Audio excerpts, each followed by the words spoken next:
அஸ்ஸலாமு அலைக்கும் வரஹ்மத்துல்லாஹி வபரகாத்துஹு.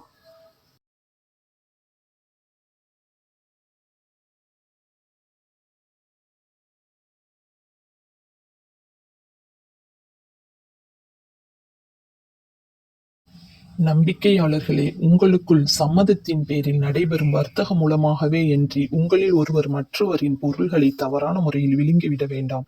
இதற்காக உங்களில் ஒருவருக்கொருவர் சச்சரவிட்டு வெட்டிக் கொள்ள வேண்டாம். நிச்சயமாக அல்லாஹ் உங்கள் மீது மிக கருணையாளனாக இருக்கிறான். எவரேனும் அல்லாஹ்வின் வரம்பை மீறி அநியாயமாக இவ்வாறு செய்தால் நாம் அவரை மறுமையில் நரகத்தில் சேர்த்து விடுவோம். இவ்வாறு செய்வது அல்லாஹுக்கு மிக சுலபமானதாக இருக்கிறது. உங்களுக்கு விலக்கப்பட்ட பெரும் பாவமான காரியங்களிலிருந்து நீங்கள் விலகிக் கொண்டால் உங்கள் மற்ற சிறிய பாவங்களுக்கு அதை நாம் பரிகாரமாக்கி உங்களை மிக்க கண்ணியமான இடங்களிலும் நுழைவிப்போம். உங்கள் சிலரை சிலர் மீது அல்லாஹ் மேன்மையாக்கி அருள் புரிந்து இருப்பதை பற்றி பேராசை கொள்ளாதீர்கள். ஆண்கள் சம்பாதித்தவை ஆண்களுக்குரியனவே, அவ்வாறே பெண்கள் சம்பாதித்தவையும் பெண்களுக்குரியனவே. ஆகவே ஆண் பெண் ஒவ்வொருவரும் உழைப்பின் மூலம் அல்லாஹுடைய அருளை கோருங்கள். நிச்சயமாக அல்லாஹ் அனைத்தையும் நன்கறிந்தவனாக இருக்கிறான். தாய் தந்தை உறவினர்கள் அல்லது நீங்கள் உடன்படிக்கை செய்து கொண்டவர்கள் விட்டு செல்லும் ஒவ்வொரு பொருளுக்கு விகிதப்படி அவர்களுடைய சொத்தை அடையக்கூடிய வாரிசுகளை நாம் குறிப்பிட்டே இருக்கிறோம். ஆகவே அவர்களுடைய பாகத்தை அவர்களுக்கு கொடுத்துவிடவும் நிச்சயமாக அல்லாஹ் அனைத்தையும் நன்கறிந்த சாட்சியாளனாக இருக்கிறான்.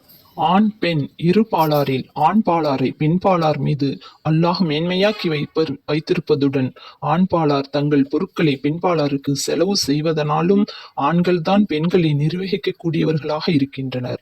ஆகவே நல்லொழுக்கமுள்ள பெண்கள் அல்லாஹுவுக்கும் தங்கள் கணவனுக்கும் பணிந்தே நடப்பார்கள். தங்கள் கணவன் மறைவாக உள்ள சமயத்தில் அல்லாஹ்வின் பாதுகாப்பை கொண்டு தங்களையும் கணவனின் மற்ற பொருட்களையும் பேணி காத்துக் கொள்வார்கள். எவளும் கணவனுக்கு மாறு செய்வாள் என்று நீங்கள் அஞ்சினால் அவளுக்கு நல்லுபதேசம் செய்யுங்கள். அவள் திருந்தாவிடில் படுக்கையில் இருந்து அவளை அப்புறப்படுத்தி வையுங்கள். அதிலும் அவள் திருந்தாவிட்டால் அவளை லேசாக அடியுங்கள். அதனால் அவள் உங்களுக்கு கட்டுப்பட்டு விட்டால் அவள் மீது வேறு குற்றங்களை சுமத்த ஒரு வழியையும் தேடாதீர்கள்.